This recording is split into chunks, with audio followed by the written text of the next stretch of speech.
You can do it about something emotional, but if it is hurting you, it's okay to take a step back. It's okay to stop, but you can't full stop. But just make sure that, like, if it is a wound, that it is a healed one. You do not need to compare yourself to other people. You only need to compare yourself to you. You started this because it's something you're passionate about. And if it's not something you're passionate about, then you know right there that this is not something you should be doing anymore. You don't need the fancy camera. You don't need the fancy microphone. When you're starting, like, you don't need that stuff. Zoe Jones, welcome to the show. You just completed our podcasting course. I know you have some very valuable advice for those who are about to step into the role of podcaster. And I know that you've been YouTubing before this as well. So I know you have some on-camera presence advice as well. Tell us what advice you would give to that person coming in that first week who's never done a podcast before. My main advice for you guys would just be find something you're passionate about. Like, I definitely did a topic I was passionate about, but it was a really emotional one for me, and that made it really difficult. Make sure you're picking a topic that you're passionate about and it's easy to talk about. So, like, the kind of thing that you find ways to bring up during a conversation, like you're having a conversation with someone else and they mention something and you're like, oh, by the way, and go off on a completely random tangent.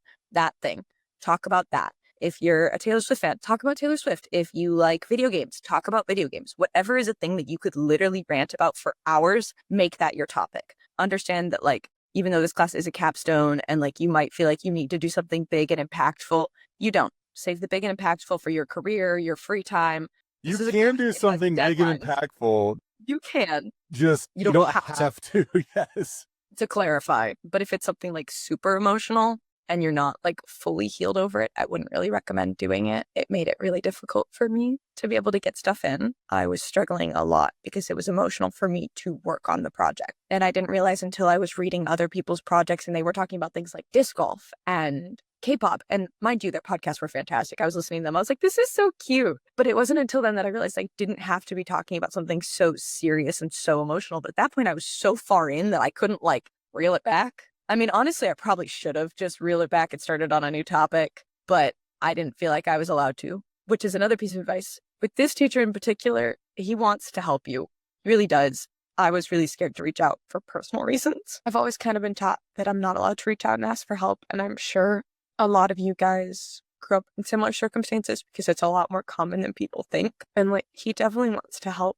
People in general want to help. People in general aren't here to hurt other people. So don't be afraid to reach out and ask for help. And if something is really difficult for you, almost every single teacher is going to be willing to find, like, a compromise and a happy medium where you can still get the help you need and get done what you need to get done.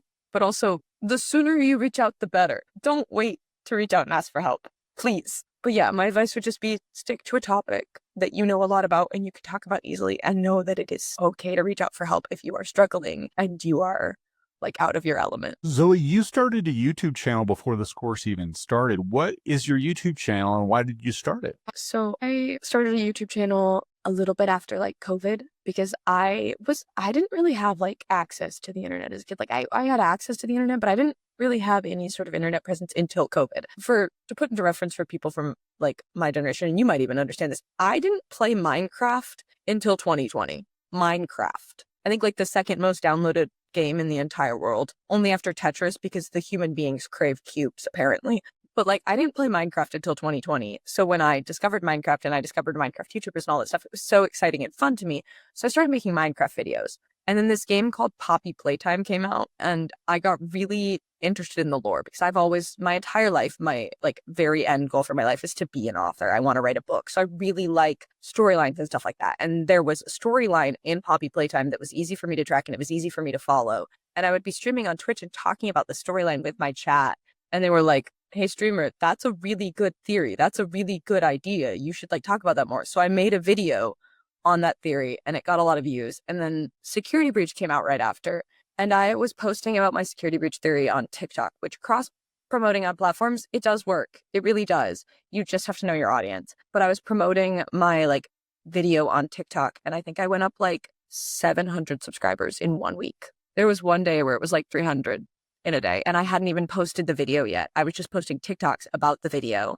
And I ended up getting, like, 1,200 subscribers at one point, and then I didn't post for, like, 2 years straight. So now it's, like, 917. I just quite literally found something that I was passionate about and started posting about it. And I was being honest about the fact that I was passionate and I was coming up with my own ideas and I was doing my own research and people really liked that. But yeah, that's how I ended up making that channel and why it exists. And now I have an entire bookshelf over here full of books. This is my collection of Five Nights at Freddy's books. And this isn't even all of them. That's a lot of books. That's a lot of passion. Yeah. I'm sure you have advice for people who are trying to get into YouTube too, because I know that a lot of our students, one of creators, we have this whole digital communication influence major attracting people who want to be content creators. We have the content creators at UTSA attracting people who want to make content and have that be a part of their future job. What advice do you have to those who are getting started there? My biggest advice, like on top of the something you're passionate about thing, is like, it's going to take time to set up and like find what works for you. I started by just kind of like writing out like vague bullet points and then just ad-libbing. And then eventually got to the point where I would write out exact scripts because I found that I really hated editing my own voice. So the more time I spent editing my own voice, the longer it would take me to edit the videos because I didn't want to have to like work with them. So I ended up making a script and just reading the script. And I was able to still make reading the script natural because I spent multiple years in debate. So I like had that experience in like reading off a board, but still making it personable because if it's not personable, the judge is like, but I was able to read off a script and then just cut out the little like mistakes that I made. And that made my editing process shorter, which made it like better for me to edit. But some people do better with like the ad libs and they don't necessarily do well reading off a script. So you really have to find what works for you and then like keep capitalizing on that. Definitely like the cross promoting on other platforms and then just understand that like it's going to take time. Outside of the time that it takes you to find what works for you, it's going to take time for people to find your content and enjoy it. And also, if there is any way to capitalize off of something that's happening in like the general public at that moment,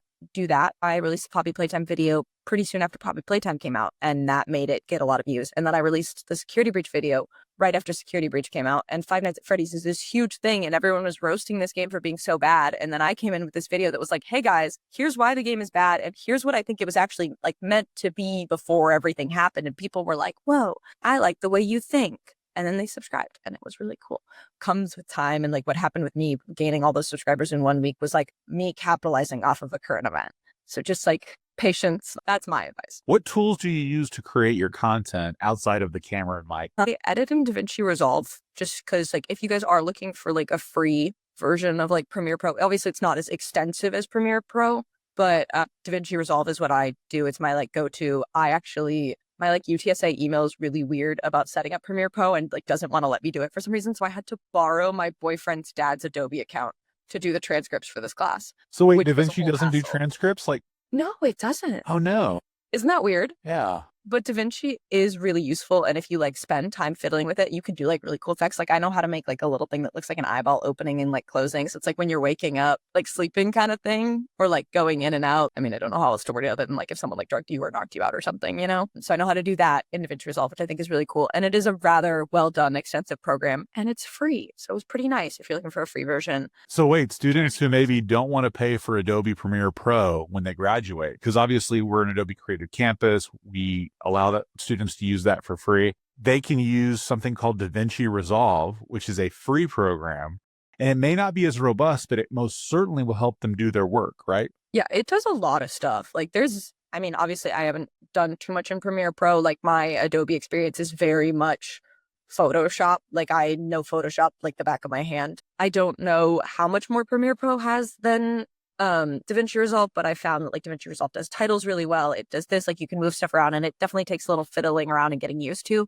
but it's also got like a setup panel at the bottom that's really smooth. So like first it has a section where you enter all your clips, and then it has a section where you cut all your clips, and then it has an edit section. So like it does make the process pretty like seamless and self-explanatory. Just doing fancy stuff takes a little bit of fiddling. What other challenges have you had as you create content? Because I know we've got so many content creators who are passionate about their craft, and they want the solutions to the barriers that they're going to inevitably experience. I think a big barrier I experienced in this class was like struggling with like emotional stuff. And I think something that's important to remind yourself is while being vulnerable is good, if something is too emotional for you to talk about and it's too difficult for you to talk about, you are absolutely allowed to not talk about it. You don't owe anyone your vulnerability.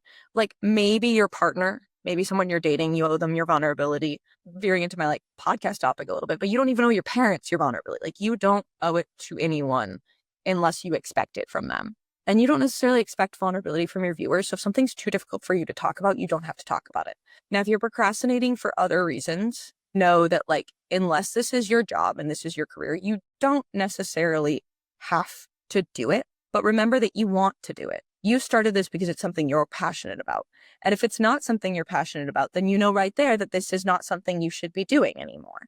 Like if you're doing this because you want to make money or you're doing this because you want to hit a certain milestone and it's not because you genuinely like enjoy doing it, just stop.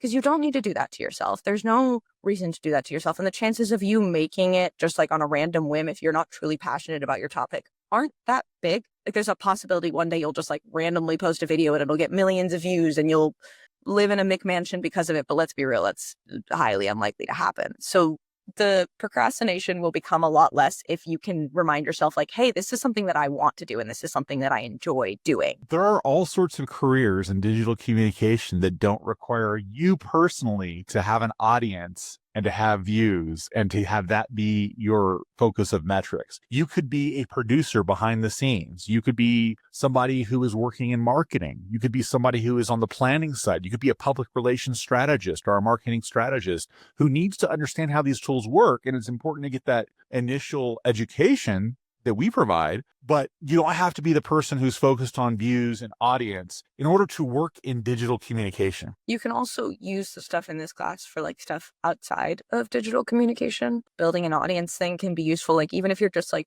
building a PowerPoint to show off in like a board meeting, you could go the completely opposite route and be like, I'm going to go into marketing and the stuff you learned here will still be useful.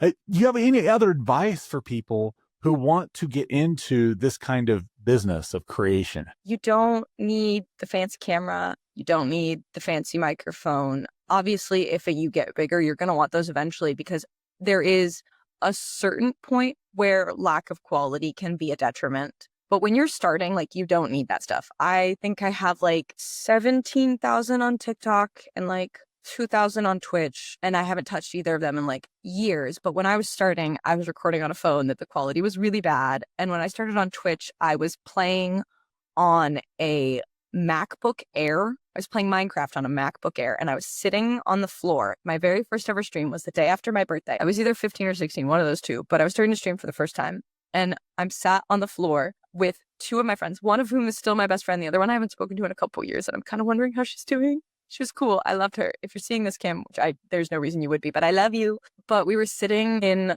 a circle on my floor and we built like what Lydia still to this day calls like TP of our computers. And we all had laptops and they were all like in a little triangle and we were sitting around them and there was no microphone. There was no video camera. And of course the gameplay was laggy because MacBook Airs are not meant to run games. Now I have a beast of a PC, but MacBook Airs are not meant to run games. So we're sitting in a circle on my floor playing Minecraft and streaming it off of this MacBook Air, and the audio quality was horrible and the video quality was horrible and the like screen runtime was horrible. But my friends showed up, and because my friends were there, random viewers on Twitch found me and they liked the graphics I had drawn and they were like, "You're cool, I'm gonna follow you." And people continued to follow me and support me on that like crappy MacBook with that crappy recording quality for multiple years before I finally got like a better laptop. And I think I got to like 1,500 people watching me on this like laggy laptop. And I couldn't play any game other than Minecraft. If I tried, the stream would crash. And like, even when the stream crashed, people would still show up and be like, "Your stream crashed. When are you coming back?" And I'd be like, "I'm restarting my computer." And like, people are there for you, not for the quality of your content. And of course, if you have like millions of subscribers, get a better microphone, get a camera. Like at that point, you definitely have the ability to do those. But I am a very firm believer in, aside from the initial funds required to start a project, the only money that goes into a project is money I've made off of that project. So like I crochet, for example, and all of the yarn I buy is made via money from people buying my crochet projects. So like the initial batch of yarn, of course, I paid for that. But after that, it's all been like paid for by itself. And like, obviously that doesn't happen in every circumstance, but I'm a big believer in that. And that philosophy definitely can apply to something like this. So monetization, how do people get to where they can pay for their own yarn when they're creating content? For the crochet, at least, I would show my like coworkers pictures of stuff I'd made, and then they'd be like, can you make me this? And that's how that ended up happening. But for monetization on YouTube, okay, so this one's a little bit complicated, especially if you're cross-platform posting. Something like TikTok, the Creator Fund has been shown time and time again that if you're not a huge creator, joining Creator Fund lowers your views. So that one's a tricky area, like a gray area. If you're using TikTok to get your YouTube views, I highly recommend not joining the Creator Fund, at least until you're established enough on YouTube that you don't necessarily need that promotion from TikTok, because TikTok doesn't want to pay people. Why would they want to pay people? So they obviously set it up in a way that it like hinders you from joining or hinders you from actually getting paid once you do join. So just be careful with that one. As far as YouTube goes, there's a couple requirements you have to hit before you can be monetized, which is like a certain amount of views and a certain amount of subscribers. So I hit the subscriber requirement, and I hit the there's a third requirement that I don't remember off the top of my head, but I hit that one as well. I just didn't hit the view one because I wasn't posting consistently enough. So like, it is just kind of a waiting game. You have to put time and effort into it. Like I said, don't go into it expecting to be able to like buy this stuff. I think at first, the first microphone I ever had, I think it was my best friend's microphone, and she just hadn't like touched it in years. And she was like, yo, do you want to borrow this? And I was like, yes, I do. Thank you. And I used the like built-in MacBook camera. So like, just remember, it's going to take time before this stuff pays for itself. So you just have to like be patient. But if you put the time and the effort and the passion into it, eventually it will pay for itself. Keep a like idea of what metrics you need to hit in order to reach monetization, so that when you reach that point, you can take it. Because at YouTube, it doesn't really change anything when you monetize your channel.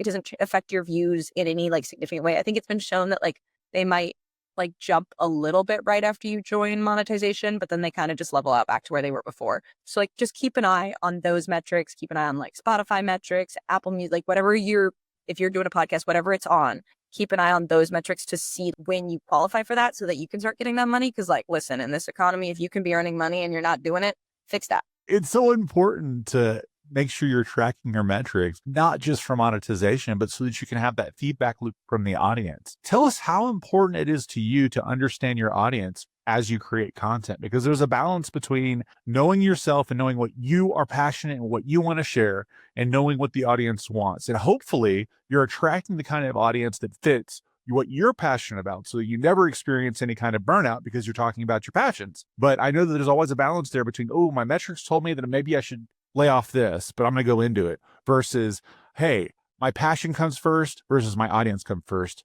Where do you draw the line? My YouTube channel has a lot of crossover with like my Twitch channel, because Twitch started first and then I redirected people to like YouTube, and then I redirected YouTube people to Twitch. But generally, I have to stay within like the certain area of like indie horror or mascot horror. So the most recent video I posted on the channel was when I was no longer like interested in video game, like indie horrors for just like a little bit, because honest answer, I was in a bad relationship and lost a lot of myself to that. So that was like prohibiting me from being passionate about that stuff. But I was passionate about something else, and I posted a video about that, and people were like, no, this isn't what we want from you. And like, it showed me, for me at least, it was like a moment where I was like, oh, right, this isn't what I'm passionate about. This isn't what I want to be doing. And like, it made a lot of things click for me like really fast. I was like, oh, that's concerning. But I definitely think there does need to be like that balance, because if it had truly been like, I just didn't like indie horror anymore and I wanted to talk about these games instead, and people were just like, nope, there's that like level of like, you can find crossover and like occasionally drop an indie horror video. But you do have to understand, like, if you're changing your like concept a little bit, there's going to be a period, like a dry period before it picks back up. So just keep posting about it. Like, remember how much work it took to get where you were in the first place. And people that are there for like you will keep watching, but people that were there for the specific type of content will stay where that specific type of content is. And that's okay.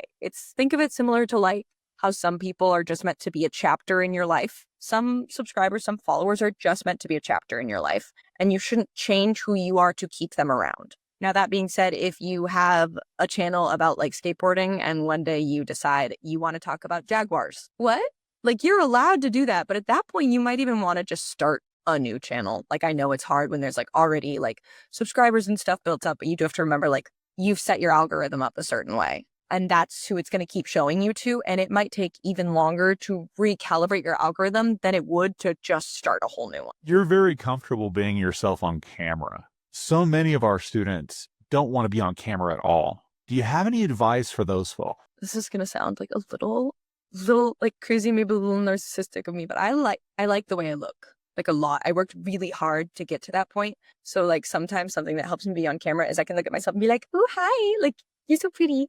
So you pump What yourself else? up. Self-talk, the good old cycle. And this has been proven. Self-talk is a very good strategy for helping you to get on camera. What else you got, Zoe? Another thing that really helped me like with being on camera, one, I've done it a lot. I've always been a debate kid. I've always been like a very vocal kid. I was an extrovert. It's like anytime I was around anyone, I was like, here, you want to hear my life story? So like my mom used to like have to tell me when we were going into grocery stores, she'd be like, do not tell the cashier your life story. And I'd be like, okay, I'll just tell the cashier what I ate for breakfast the past 3 days. Like, this is very much the type of person I've always been. So that definitely aids it a little bit. But another thing that like helps with being on camera, some people it's putting on makeup. Like if putting on makeup is what it takes for you to get in front of the camera, that's fine. And understand you are beautiful without that makeup. But honestly, some cameras, they mess people's faces up. So understand that like what you look like on camera is not necessarily reflective of what you look like in real life. A lot of cameras that aren't like crazy high quality are going to distort your face and they might distort your perception of yourself. Do not let that happen. Understand that what matters is face to face with someone else in real life. A camera is the greatest thing about the internet is you can close the computer. You can turn off the phone. The internet, unless you're like famous, can't really follow you. And if it does, call the police, get help. That's concerning. Like not you mentally, just like in general, if someone off the internet is following you, that's a bigger issue, you know? But just remember like what happens on camera, what happens here isn't real life. It is a part, like it's a moment, but it is not real life and it's not everything. If you have and an even better thing is if you're making YouTube videos or podcasts and something weird happens on camera and you don't like the way it looks, you can cut it out. Just no one ever has to see it. Like it never happened. I don't know what you're talking about. So that's one really good thing to remember about being on camera. Where it gets a little more complicated, obviously, is if you're like live streaming or something. But if you're not completely comfortable with being on camera, remember, especially with the live streaming aspect, you don't have to have your camera on. And if people outside this class do see the assignment, just know that that means they think you're pretty. So you mentioned earlier that you like to script. And I know a lot of people struggle with that. Are you using AI in your workflows and do you use a teleprompter? I'm not gonna lie, I'm really anti-AI. Like using AI for the assignment for this class made me like kind of uncomfortable because I know like the environmental ramifications of AI. So if you're using AI once in a blue moon to answer a question that's really bugging you and you've searched the internet and you can't find it, or you just need a helping hand on something, do not feel bad at all. And it's being built into our workflows, so we won't have a choice soon because it's just a part of the apps we're using now. Yeah. It's the people that like ask ChatGPT every question and don't even try to Google that I'm like, really? Really? Like, why are we doing that? But if you're just using it once, like every once in a while for like work or something like that, do not feel bad about it. It's if you're using it every day. A fun fact, if you're using it every day, it's actually been proven that people that use it like as Google are losing the ability to think for themselves. So just keep that in mind. You're like, if you're using it every day, you might literally be reducing your brain's capacity. I like that you mentioned that because using it the right way. For example, ChatGPT just introduced study mode, which instead of giving you the answer, guides you to the answer like a tutor would. That's really valuable. But yeah, using it as a brain crutch, not so much, right? And do you use a teleprompter? I don't. I have a Google Doc and I double space it and then I have it set up so that I can see my camera and where it is and like scroll at the same time. So I have a like mouse over here and I'll just do like this while it's going. So it effectively works as a teleprompter. I'm just too lazy to find an actual teleprompter that like follows my rate of speaking. But this is great because maybe buying a teleprompter is keeping someone out there from creating, and you just lowered that barrier. Yeah, there you go. Google Doc and scroll. Also, one thing about Google Doc is you will run out of free space eventually. So just every once in a while, go through and clear out your old documents that you don't need anymore. Because if you have to go in and clear them all out at once, it's going to be awful. I had to do this while doing the assignment. It took me like 3 hours. And this is great advice. What other cost-saving measures have you used over the years? Dropbox is a godsend if you're trying to get stuff from one person to another. And if you don't have a Google account, like you don't have a Gmail because you don't believe in Gmail or something like that, you can set up a Dropbox with an Outlook account.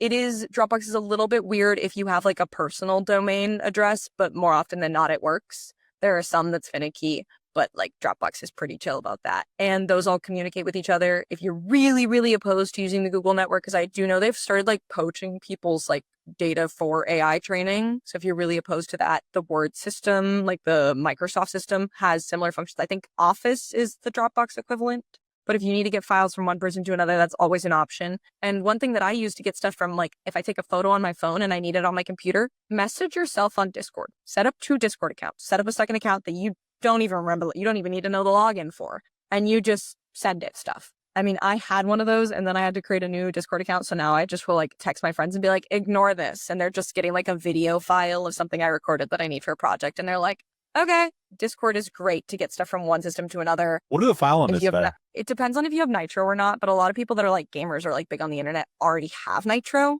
But I do know that if it's like too big, it won't work. But almost every single photo that you could like possibly put on there will let it send. I think I can send videos up to like a minute, and then stuff longer than a minute. Sometimes it goes, sometimes it doesn't. So as long as you're not trying to send something like huge over Discord, it works. And if you're trying to send something huge, again, that's where Dropbox comes in. Zoe, you struggled in this class with some pretty serious issues. Are you able to tell us about those so that those who struggle with those issues feel less alone? Yeah.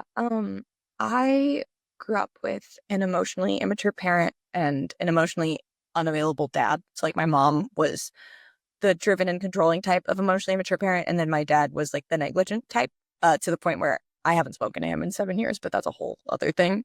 I'm going to talk specifically a little bit about the driven and controlling type of parent. They are they're like helicopter parents. They place a lot of expectations on you, and it can make it really difficult for you because you have that like perfectionist idea. And if something isn't done the right way from the jump, it becomes really, really hard for you to do it. So I'm just going to say, like, especially with this class, but classes in general, teachers don't necessarily expect perfection from you. They expect effort. 2 people that grew up with that kind of parent, just remember that like perfection is not needed.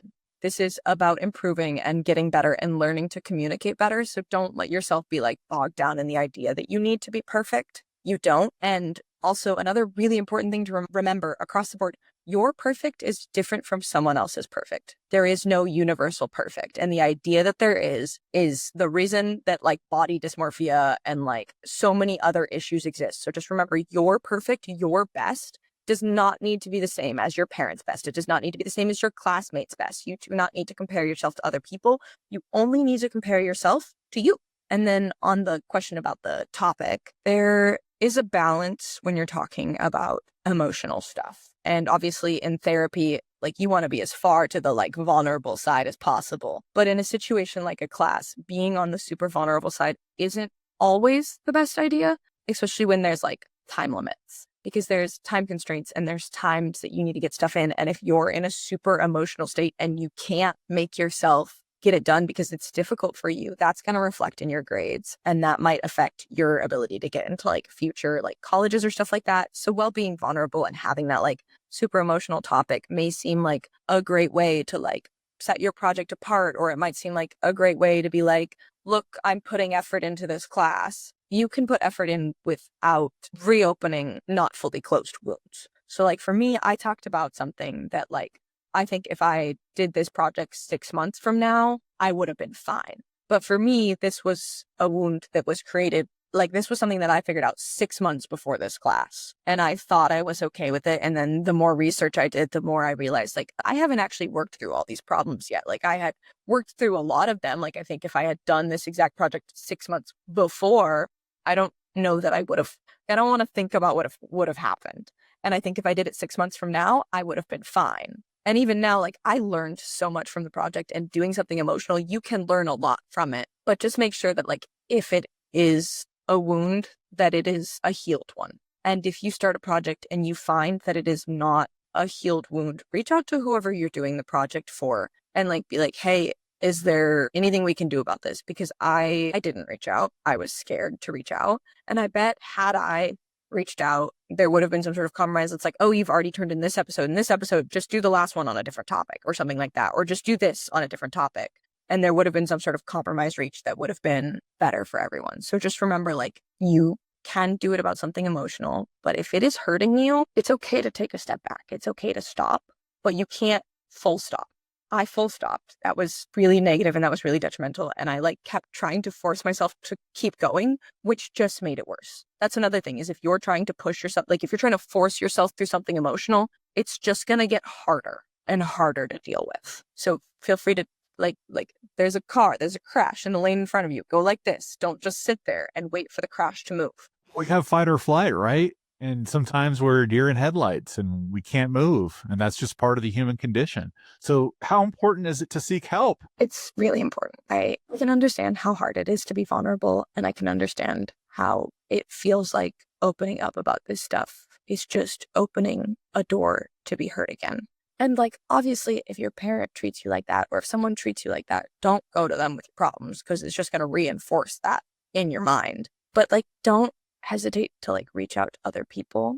And if they show you that they can't support you, don't keep going back to them, obviously. But eventually you will find people that can support you and are willing to support you, and know that like being able to lean on someone makes it so much better. And people will most of the time try to work with you and try to figure out a solution or a happy medium to make your life easier. Like, people are not there to hurt you. And if you don't reach out for support, you're dealing with everything on your own. And it just gets worse and worse and worse, because the reality of the situation is, one, humans were never meant to deal with emotions and stuff this complex. We weren't. We were built to find food, eat food, sleep in cave. How we got here, it's a long story, but we were never meant to be here.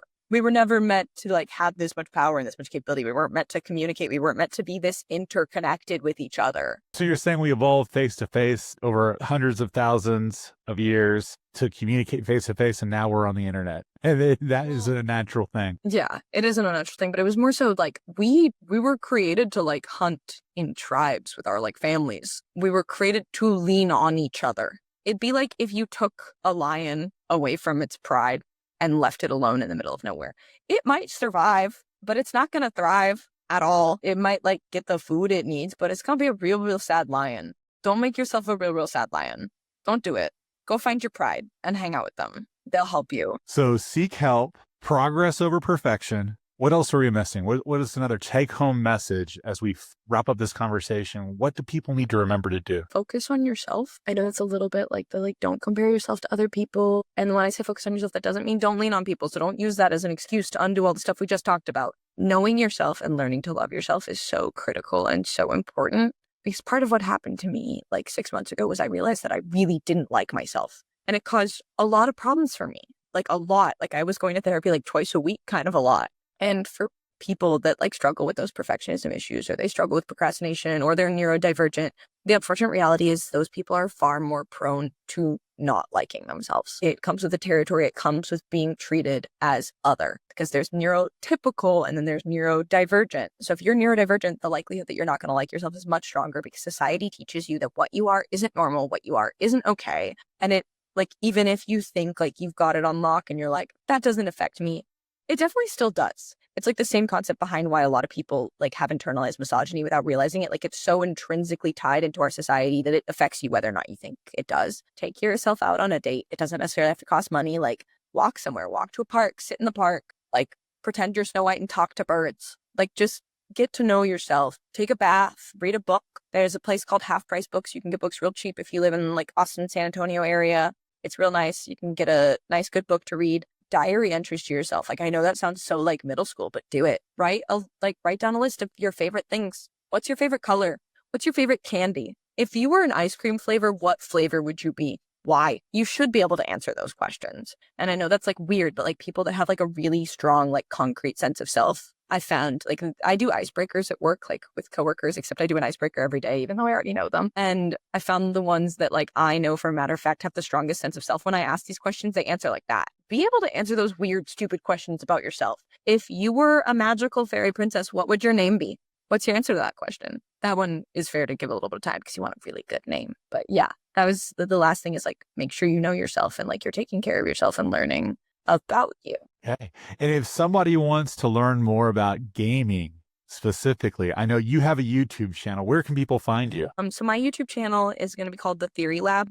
And the like icon's a little girl with like moth ears. I would talk specifically about like theories for indie horror games, but there's a lot of other channels, like, especially if like you're in my videos, that it'll recommend to you that do talk about other stuff that will help you learn about that. Zoe, thank you so much for joining us today and for sharing your wisdom and your advice about both the podcasting class and YouTube, and progress over perfection, and knowing when and how to ask for help. We appreciate you.